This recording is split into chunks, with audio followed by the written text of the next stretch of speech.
Hello বন্ধুরা, দেখতে পাচ্ছেন আমরা আছি লাল কাঁকড়া বীজে। এই সেই লাল কাঁকড়ার বীজ, কিন্তু দুঃখের বিষয় একটা লাল কাঁকড়াও আমরা দেখতে পাই নাই। যত কাঁকড়া আছে সব খুদি খুদি ক্ষুদ্রতম, একদম ছোট ছোট বাচ্চা, এগুলো চোখে দেখা যায় না।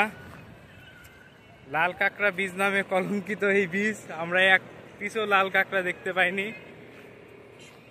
বন্ধুরা, কক্সবাজারে আমাদের তৃতীয় দিনের মতো আমরা ঘুরতে এসেছিলাম কক্সবাজারের লাল কাঁকড়া বীজে।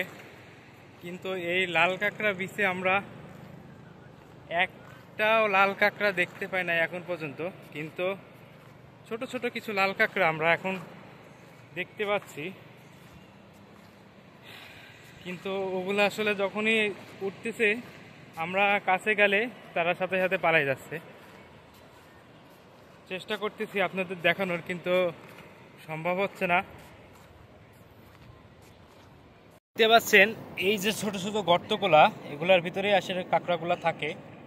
এখানে অসংখ্য ছোট ছোট অনেক গর্ত আছে। এই গর্তগুলার ভিতরে আমরা যখন কাঁকড়ার কাছে আসতেছি, ঠিক তখন কাঁকড়াগুলা এই গর্তের ভিতরে ঢুকে যাচ্ছে। এই কারণে আমরা এখন পর্যন্ত একটা কাঁকড়াও দেখতে পাই নাই। তবে আফসোস নাই, কারণ বিশাল সমুদ্রের মাঝখানে এসে আমরা অনেক কিছুই শিখলাম।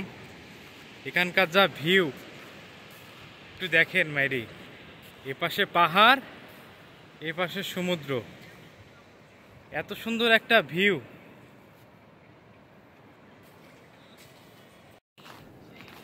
লাল কাঁকড়ার বীজে এসে আমরা এখন পর্যন্ত কোনো বড় সড়ো কোনো কাঁকড়া না দেখতে পেয়ে আমরা শূন্য হতাশা নিয়ে ফেরত যাচ্ছি আমাদের গন্তব্যে।